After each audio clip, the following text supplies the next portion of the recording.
All right. Today on the podcast, I'm joined by my friend David Arkin, founder of David Arkin Consulting, where he does audience growth, branded content, AI, SEO, newsletters for local media companies. And David I was just saying before we were officially going that you were an early guest on the show, man. You were episode number 11 about 2 years ago. Wow. So I think this is episode 120 something now. Thanks for joining me again, man. Yeah, thanks for having me. It's great to be Yeah, back. and anybody who wants kind of a background on David's kind of overall stuff he does, go back to episode 11 in the feed, and you can listen there. But today, I wanted to have you on because we kind of had some similar interests recently. I've seen you posting a lot on LinkedIn and stuff about vertical video and kind of the opportunity there for local media companies. So I'd like to hear your thoughts on it. How did this become kind of a focus for you, and just a core thing you've been working on lately? And how did that come up in your world? Yeah, well, probably in like a lot of different ways. Some of this was clients on the TV side that we've been really, focused on around how to get them to storytell, how to sort of use the platform. But I would also say that there have been so many changes. A lot of people, when they think of vertical video, they think of, social media platforms. There have obviously been a lot of changes on social media platforms with how where engagements, kind of coming from and links and posts have really been hard to come by in terms of traffic. Like the platforms are just, Facebook specific has really sort of downgraded that. You got Yep. to do all sorts of different things. You got to write out the post now. You got to get the link into the first comment. Like you got to do all these sort of like things. It's just hard to, kind of get traffic. But I don't think it means that those platforms aren't really important. It doesn't mean that those platforms aren't where like like a lot of the audience is. And probably know today that a lot of them a lot of them go to those platforms, whatever you think about this, for news. That's Hmm. where they're consuming that information. And so we really need to be there. And one of the best ways to be there today of being seen is through reels. And so it doesn't mean that I don't think we should be doing graphics and detailed posts and all those things in terms of, trying to get links to stories. I think that's like definitely like part of it. But definitely video is a way that people want to consume that information. And I think there's like this idea out there that, oh, that's just like a young person's thing. I don't think that's the case at all. I think there is, it's definitely not just a 20 and 30-year-old thing that people want to consume. And for me, I'll tell you my, in my family, people who are, raising kids, like we consume video content, just as much as we can kind of consume the actual words. And so I think to understanding where audiences are as a whole right now and how they want to like get information, how they want to engage with that information, is really important. And this is a terrific platform to be able to sort of do it in. Maybe we'll get into this during a podcast today, but there definitely were some revenue things that we were hearing before. And honestly, before I started doing consulting, I was co-running a real estate community site called Checkout DFW in Dallas. It was basically helping people figure out, before they move to Dallas, or if they're moving from city to city in Dallas, how do you find a realtor, pick a community, and do all those things. And we interviewed like a ton of realtors before we decided to do this website. I heard over and over again is I need content, and like from the realtors. And what they really were, this might be surprising to people, but what they were uncomfortable with was putting a camera in front of their face and talking. Like they wanted like help to figure out what to say. They wanted to be they wanted somebody to record them. They were looking for that sort of guidance. And what that told me was advertisers really wanted to figure out how to, use this platform just as much as like editorial teams needed to figure out how to like explain news and do all the different forms of storytelling that they could do. So all of these things sort of led me to be like, we really need to, this has to be a core component on how we think about content and how we think about getting information, out to people today. Yeah, agreed. I can't stand the actual platform, the Facebook, the Instagram, just how difficult and how low they prioritize and everything. But like you said, it's where people are. And that's kind of the point of a media company in some ways, is to find people find your audience where they're at, you know what I mean? So, and it's I think something maybe people that have been around for a long time don't realize, it's like an entire new format. Is kind of, I didn't used to look at reels too much. It kind of slowly crept its way into my personal life. And I'm like, oh, this is not watching TV. It's not scrolling social media. It's like a different thing. Um, Yeah. Yeah. Curious how you're seeing, you said a lot of local TV stations and stuff. I'm curious, like, what's landing in terms of like actual content? Because you said, like, how do I actually do the content? Do I just talk to the thing? Like, how are you experimenting with it? And like, what are you seeing like work? Like, literally, what does a vertical video look like that, you have folks put up? Yeah. I think it's best to start off to say what does not work. Okay, that's And that's so better. I like that better. yeah, yeah. Well, what does not work is taking TV segments and trying to run them as reels. Like that does not Mm, work. The time period, no, it's in there for 2.5 minutes to watch like your TV broadcast. That's just not the way to do this. I also would say, and this is the hard thing in TV. It's not as hard in like newspapers and digital only stuff because they don't like they aren't on at 4, 5, 6, and 10 per in a highly produced, for the most part, highly produced environment. And so being able to get people comfortable that like it's okay to have this be a little bit raw and running live and that kind of thing, hmm it's a hard cultural thing to sort of like get over. Right. But once you get over it, I think you can have like a ton of success. So I think those are like two really important components on the local TV side to sort of, you know, move through. So one thing, the things that I do think are working well is being able to sort of like show things. And so when a TV reporter is there and not like shooting their package, but they're able to sort of like walk around because that's what the audience wants. They want like insight, they want to understand the information, but they want to like see what you're seeing. And that's like one of the greatest values that a reel can, kind of like provide, whether it's like I'm at a breaking news situation or I'm walking you through a new restaurant, whatever I'm at an event, whatever I am, whatever I'm experiencing, being able to sort of like show that to the audience is huge, And so I think being able to make sure that's part of the storytelling is really important. I would say the other things that like seem to be really working well right now is that not looking, it's utilizing the tools. And when you think about the platforms, the ones that are actually recognizing the providing the best performance for the content is when you're using their tools. So when you use Meta's green screen or when you use sort of like they're following their community guidelines and things that are like going to get you seen in the algorithm, we're seeing a lot of really good performance for those sorts of things. Green screens is like a really key one. And so there are examples of like, meteorologists that are getting out of the studio or getting off from like the big screen and they're doing green screens now, like not green screen like in TV, but in the Instagram green screen where they're doing a screenshot and showing you like the weather behind their head and they're pointing above them and talking about it. Those sorts of things are very effective. Or taking the B-roll that somebody got from like a split screen is a really effective like real approach today where the reporter talks at the bottom of the Mm. screen of the split and the top of the split is basically like the b-roll or a screenshot of what they're sort of actually talking about. There's this really interesting case with a anchor at a TV station we work with, and I just love this example. I'm working with this client for about 2 years, and I probably had, I don't know, a half dozen conversations with this anchor during those 2 years. And every time it's like, I don't know what I should be, these aren't my stories. I didn't report them, but I'm on air talking about them. I don't know which ones seem appropriate for me to talk about. I don't know how to create time for this stuff. All that I can do is sort of like do stuff like outside of work and posting things for my family. And I feel like that's just like one side. I don't know what to do. hmm And so she started experimenting with this idea of taking in TV land, they call it pacers. They're basically like short 30, 45, 30 seconds sort of like quick hit stories.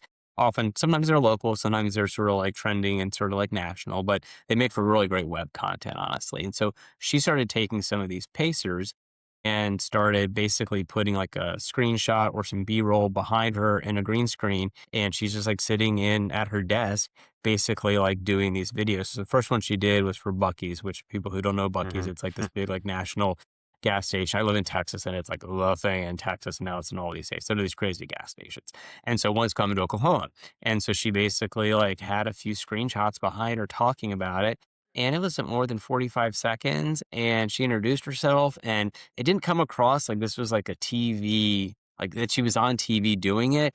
I wouldn't say it was totally like raw, but it just felt like normal, and hmm like it worked really well. And then like a few days later, an energy company was leaving Oklahoma to go to some other city, and she talked about that and had some B-roll kind of running behind her. She found stories that were evergreen.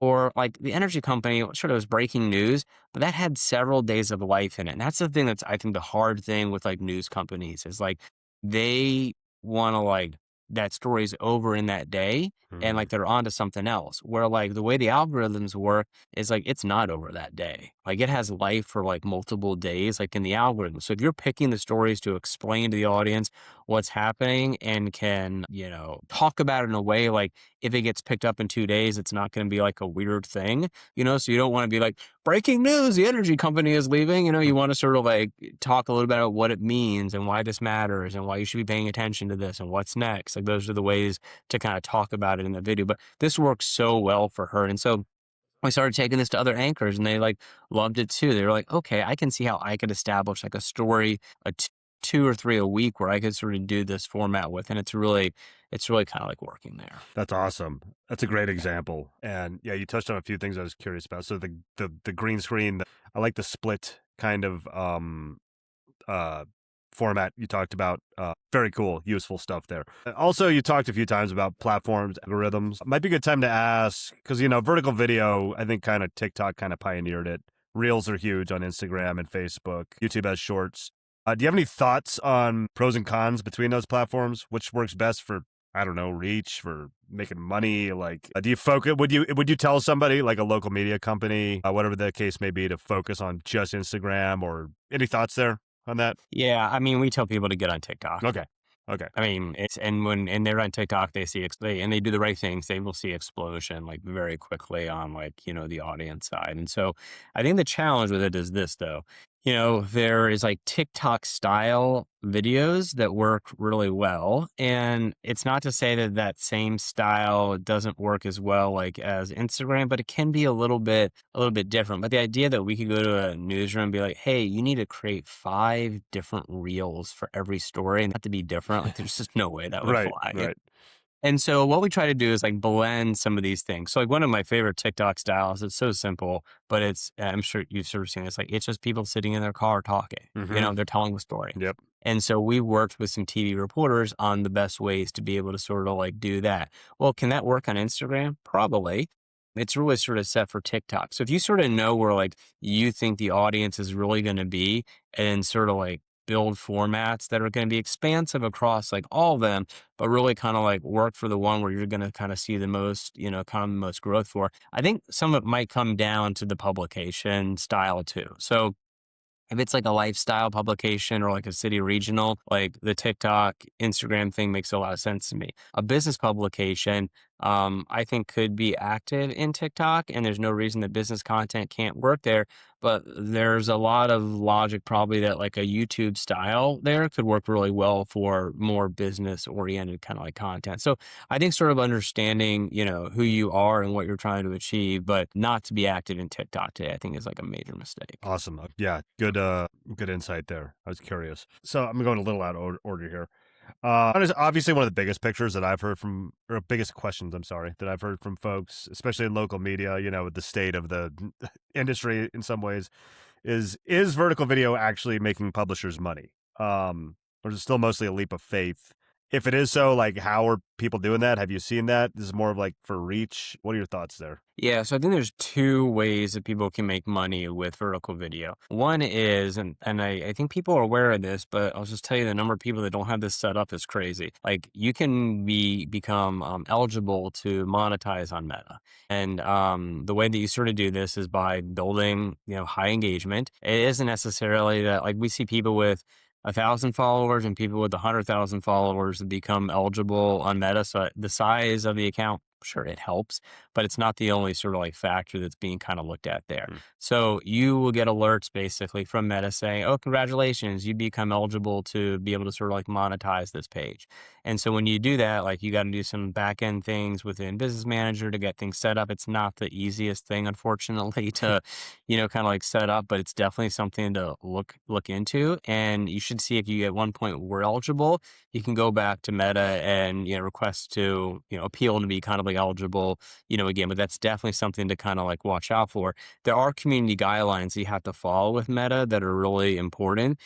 Some of this is like kind of like material that they say they don't think should be like on their platform.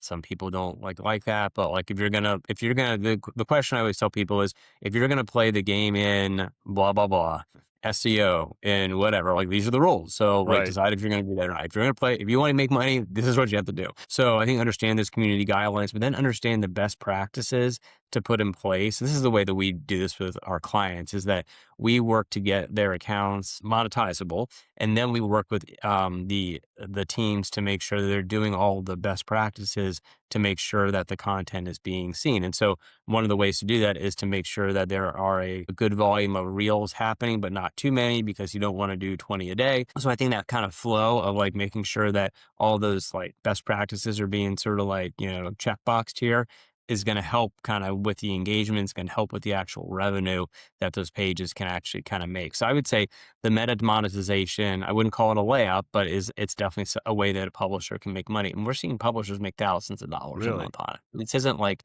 $15. Now, look, you got to have like, I know our client is not the New York Times. So it's not that size. These are local kind of publishers. And so you can make money on it. And the other thing I would sort of say is building packages with reels in mind is a huge opportunity. So when we do branded content, one of our big parts of our business is doing branded content. So we get hired as like a content strategist. Once a media company sells like a campaign, we come in and work with the advertiser and figure out the story or stories. And we write those stories, get them approved, and then kind of work with the media company to have them fulfill. What we're encouraging most of our clients to do is to have reels be part of those packages. So what we do is we kind of take the highlights of that content and then we build it into a reel. So maybe it's like 3 things to know. Maybe it's like 3 questions that are sort of answered within that reel. We use the assets that we've been able to kind of collect from the advertiser for that story. So like the images or get any B-roll or saying, can we have access to like any YouTube video that you have to sort of use in this? And then they get another like distribution channel that they wouldn't get by just like pushing out the article. And so there are some other ways that you can actually like integrate the advertiser's expertise and face within those videos, but a very basic level, just like repackaging that story into a reel. And now that's part of like your branded content package. So you get the story, you get ads on the website, you get newsletter distribution, you get a social media post, and now you get an actual reel. People love that because advertisers know where they need to be today. And this is a way for them to be able to get that, a really easy way for them to be able to get there. So there should be additional money on the line that a media company can get by having that be part of that package. But we're also seeing standalone reels being sold. Hmm. And so the idea here would be like, this is sort of an interesting season. We're coming into the summer. And so there's no reason that you couldn't go to like an attraction in your community or in your state and say, hey, we want to build a series of 3 reels here. We'll put them on our channel in June, July, and August that are going to encourage people to, come to whatever the attraction is. Or maybe you go to like a visit, maybe you go to like another city that people in your town go and travel to in the summer, and you do a series of 3 videos for that city, the best places to eat, stay, or whatever. So those are opportunities that can have like standalone revenue, like connected directly like to it. And so these are the best practices that, and it's one of the reasons, let me back up a few seconds. One of the things we say in any product that we see a publisher wanting to like go sell is to make sure that the publisher is doing well themselves on their own platform. So before you go out and sell SEO services, you really should make sure that like your house is in order on that. Right. Same with Reels. I don't know how you go and approach like a client and be like, hey, we're going to build Reels for you, but we haven't posted a Reel in 2 months.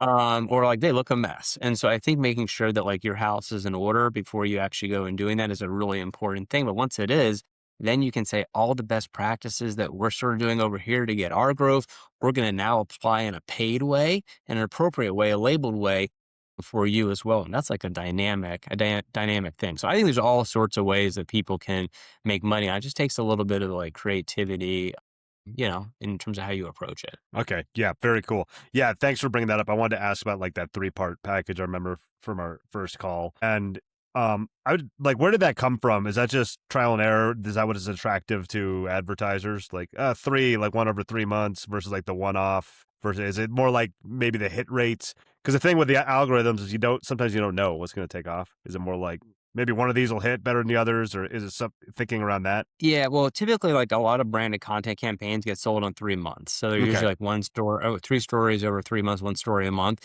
And so that sort of like clockwork has worked well for like Gotcha. video as well, because you're right. It does take time. There's 2 things. It takes time to sort of like know what's working. It takes time to, have that marketing message. Like a one-time thing isn't a good enough on a marketing message. And a Right. lot of these like third-party distribution tools, like whether you're using like a targeted newsletter tool or using like a paid social media play that's not your audience, but you're kind of getting an extension.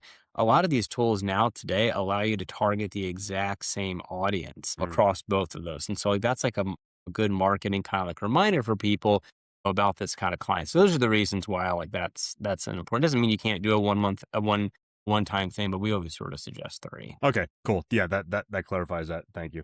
You also mentioned in there, well, you mentioned a few things. You said keeping your own house in order, like make sure you're performing on reels and posting them regularly. And you also said like, yeah, you don't want to be doing 20 a day. What do you have any best practices for how often people should think about posting, like a local media company? I don't know if it changes by, a TV outlet versus a digital only versus the size, or any thoughts there? What looks good? Yeah. Yeah, 2 to 3 a Two or day. three a I day. wouldn't do more. The platforms start downgrading if it Hmm. becomes too much or they're on top of each other. So I Okay. think kind of being judicious with that's important. Now, like, look, that's with video, that's with reels. I think like the game on Facebook posts is different than that. It can be a much higher volume, but in terms of reels, you want to be pretty mindful of that. Okay, cool. I had run an experiment with a couple publishers myself where we were doing basically like just local B-roll. And I think I told you about it. And with just like text overlays over the top of it. Are there any thoughts for like that kind of a format that you've thought about? Just like, kind of the local B-roll. My thinking when I did it for some clients was to just kind of stop, for like digital publishers, let's say it's not a TV crew and they have digital, written text and they're looking to get it out there. Have you seen anybody do anything along those lines? Like, I don't know, the overview of the city with just the headlines popping up, or are you thinking more, like the car selfie style, the walking around in the world? Because, vertical videos can be a lot of different things. So anything like that or different formats you've seen work or pop up?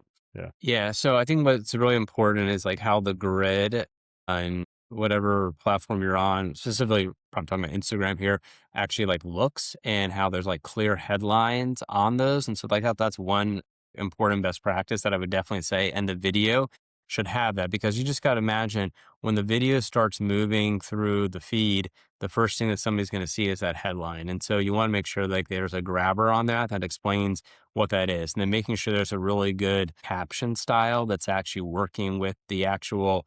Now we're talking, when I say headlines now, I'm really talking more about like the style of headlines in Instagram where like or in TikTok where like they're in boxes and things like that. And Right. so you want to make sure there's a good, you don't want to overdo it on the words too. I mean, treat them what they are. They're meant to be headlines. They're meant to provide some information. I wouldn't treat them as like eye candy. I would treat them as like actual information that's helping the reader stick with whatever is being kind of like talked about or shown or discussed basically in that video.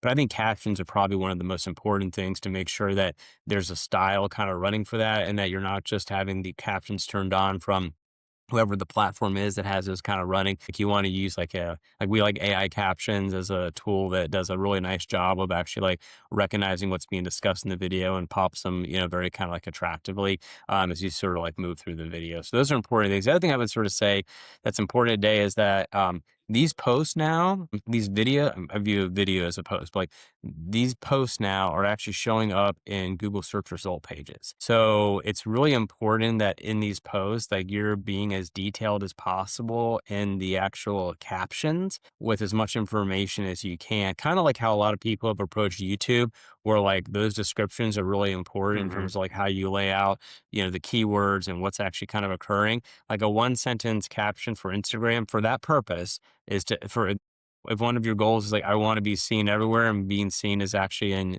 search for my actual social media content, but it's a great way to bring like a different audience into that. I did a session. I do some of these from time to time. I did one actually on Reels a few months ago, and was mentioning this that like somebody asked me for, well, hey, what was the last advice you gave somebody on Reels? And I was like, I don't know. So I typed in David Arkin and Reels, and the second that popped up was that Instagram video that I did like 3 months ago. Like not like, I mean, I have a bunch of stuff on my website about Reels and long form blogs, and the second thing that popped up was this. So I think it's a real thing that if you want to be seen, like making sure you're taking care of that caption with the detailed description is really important. Okay, cool. Yeah, that's really good. Where do you see this? I'm going to ask you to pull out your crystal ball. Where do you see this whole vertical video thing going in the in the context of a local media company, media ecosystem? Is it a permanent fixture? Are people going to be doom scrolling in 10 years in the same format? I'm sure this is an impossible question to actually answer. Like how much energy should local publishers actually put into this? Yeah, what are your Yeah, thoughts there? I would say like a lot. There are all these different ways to like think about it. And I think like an interesting thing to consider is like what's my content that I've actually like created in like a week? And what are the different ways that people in a video what are different ways not let's put video to the side. What are different ways that people would want to like receive that information? And in some cases that might be a carousel post, because there's five detailed things that we need to sort of like kind of flip through, really important thing. Another format might be like it's a video and it's like a standing video that's for my weekend things to do, and it's just like it's a video that's kind of running behind it and the headlines are on top of it of the five things to sort of like do this weekend. It might be the best way for us to actually explain what's happening in a city council meeting is to have the reporter basically talk for 90 seconds, 40 whatever number it is, after the meeting on the three things that happened, or there was this one thing, and here's what you most need to sort of like know about that. So I think there's maybe different formats and different approaches here for the different content. That's where I sort of see things, more going. But I think this is going to be I know I mentioned the 2 to 3 a day. But I think what's going to happen is the social platforms will become important. But I'm seeing more publishers actually integrate like these like boxy looking reels on their homepages now, Yeah. and then kind of like taking them into like different like pillar pages and categories. So somebody who has a sports section on the sports page, you're finding like the last five sports reels that they've done, and these are a combination of like out on the field, in the game, behind the scenes, like their talk show deal, like broken out. And so I think those are all the ways that people are going to sort of like use it. And so I think at the end of the day, video doesn't necessarily get into like all of the detail, obviously, that a 600 to 700 word story is going to be able to do, but it is a way that people get a summarization of being kept in the loop on what is actually happening, and they have the option to take like a deeper dive through a link to that article, through another explainer on that topic. So I think it's going to be really part of how we actually like consume really information today. I feel like it's a thing that people are playing with. I Hmm. think that's probably a fair statement. Like some people like are definitely like it's we're doing this on a daily basis, but it's not running their news meeting, Right. you know like, and I don't and I think coverage always needs to run the news meeting, but at some point you're seeing more journalists doing the TikTok style, like, kind of like, reporting at their desk. And I think more of that is going to be happening, especially on people. What I think is going to happen is the media company will be really important to have like that great overall page. But I think individual people at that organization are going to find their voice and figure out how to actually use these tools to actually share what they're experiencing throughout the day, and doing that at a pretty like high volume. I think that's a trend of what's going to kind of like happen, where at the end of the day, all the things that they collected are going to be part of like videos. And the output at the end is going to be like a beautiful story that kind of packages like all that together. Like, hey, here's what I'm working on today. Here's what came out of our news meet. I'm on scene and I'm sort of like doing this. Here's what I kind of learned. Hey, I just talked to so and so. I think that will become like how we actually like because right now it's not a very transparent process, honestly. Like you kind of get this like finished thing in the end, but I think it's going to be more part of like how somebody's day actually functions and works as a reporter. I think that's all going to be part of video. Okay. Yeah. I like it. Yeah. I don't know the answer either if I was playing out, but it seems to be growing, and there's even like talks of like the Netflixes of the world trying to figure out like more vertical videos. So if $50 billion company is taking it seriously, local Yep. media companies probably should be too. Probably should too. Yeah, Yep. right. Cool, David. This has been really great, man. Where can people find you? What do you want me to link to or point to or anything like that? Yeah, davidarconsulting.com is the best place to find me. I'm pretty active on LinkedIn. David at davidarkinconsulting.com is my email address. So people can find me in all those places. Cool. Yeah, I'll link to that. And, yeah. Once again, if you want to hear David's whole story, go back and listen to that first episode too. But this was really good stuff. Cool. All right. Thanks, man. Appreciate it. And yeah, you have a great day. Okay. Thanks, man. Thanks for having Yep. me. Thanks.